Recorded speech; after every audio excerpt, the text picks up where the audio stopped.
There's a story I read a long time ago now. It's been over 10 years where there was it was like a department store, I think, or a mall.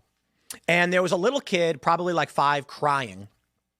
And a guy was walking towards the kid and then stopped, looked around, and then turned around and walked the other way as people ran up to the crying child who was alone.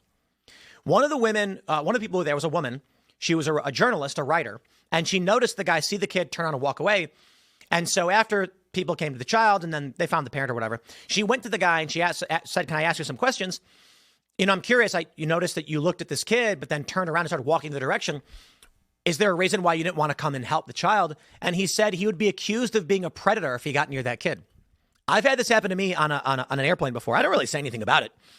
There was a story where a guy was on a plane and he was sitting next to I think it was 2 kids, or it was like 1 kid. And the flight attendant came up and said, "We're going to ask you to move seats." And he said, "Is there a problem?" They were like, "Well, it's just we don't sit men next to children." And he said, I think he was a firefighter. He was like, "I'm a firefighter. What's the problem? I save kids for a living."